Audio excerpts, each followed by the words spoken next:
3 kemahiran yang ingin saya terangkan, iaitu kemahiran menyoal, dorongan minima dan parafrasa. Kemahiran menyoal merupakan cara yang paling mudah untuk mendapatkan sesuatu maklumat. Biasanya soalan akan ditanya oleh kaunselor dan dijawab oleh klien. Alamat kemahiran menyoal ialah untuk mendapatkan maklumat dengan cepat, seterusnya mendapatkan kepastian tentang masalah klien.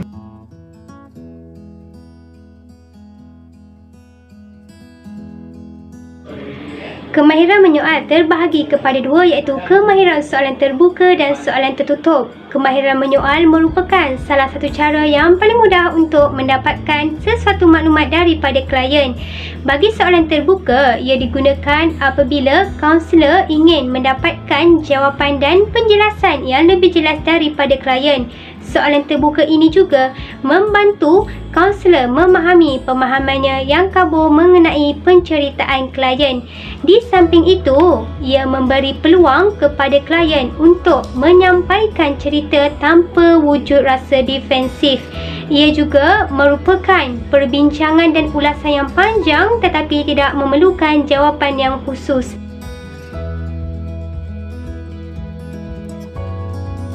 Sebagai contoh, dialog bagi soalan terbuka ialah apabila kaunselor bertanya kepada klien, bagaimana perasaan awak apabila perkara tersebut berlaku?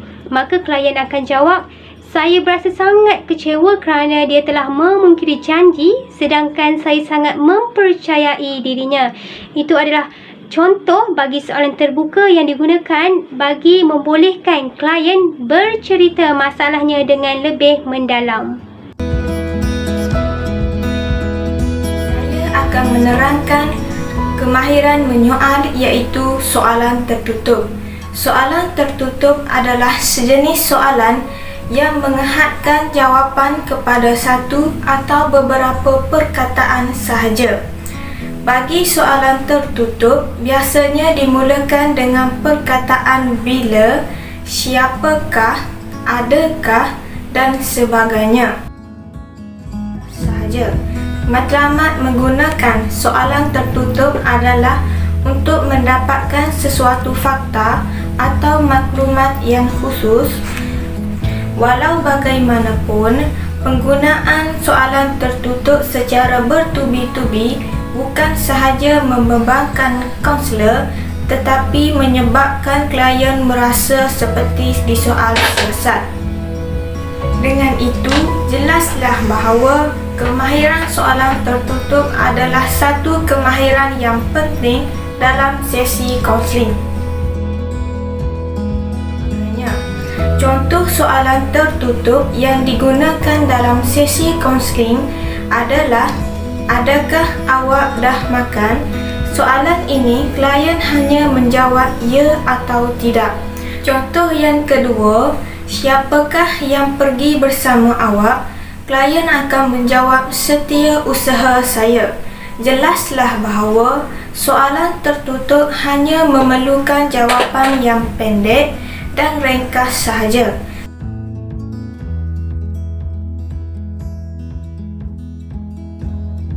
Apa itu dorongan minima?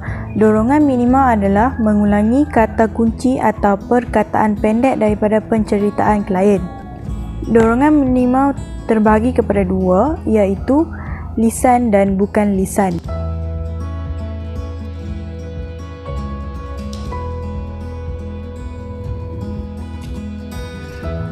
Tujuan dorongan minima. Dorongan minima bertujuan untuk merangsang klien untuk terus bercakap atau bercerita. Contoh dorongan minima. Saya suka menangguhkan kerja.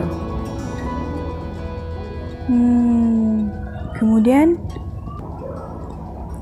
saya stres bila lecturer suruh hantar kerja kerana kerja saya selalu bertimbun. Awak stres? Menurut kefahaman saya, parafrasa merupakan salah satu kemahiran kaunseling di mana kaunselor mengungkapkan semula penceritaan klien dengan menggunakan struktur kata kaunselor secara ringkas dan tidak mengubah maksud sebenar penceritaan klien. Contoh farafrasa akan ditunjukkan pada video yang seterusnya. Okey, seterusnya adalah tujuan farafrasa. Tujuan utama farafrasa adalah untuk membantu kedua-dua pihak iaitu klien dan kaunselor dalam memahami atau dalam erti kata lain mendapat penjelasan sebenar tentang isu yang ingin dibincangkan. Tujuan farafrasa yang kedua adalah untuk menguji tahap kefahaman kaunselor terhadap sesuatu isu yang dibicarakan bersama kliennya. Hal ini dapat menunjukkan bahawa kaunselor tersebut memahami isu yang sedang dibicarakan oleh kliennya supaya kliennya merasakan kaunselor bersama dirinya dan mengikuti perceritaannya dengan jelas. Oleh itu, hubungan baik antara klien dan kaunselor dapat dibentuk dan matlamat sesi kaunseling juga dapat dicapai. Farafrasa juga dapat mengelakkan klien daripada mengulangi ceritanya berkali-kali. Ini kerana melalui farafrasa, klien dapat melihat persepsi yang sebenar tentang apa yang dikatakan sekaligus memahami dirinya dengan lebih baik.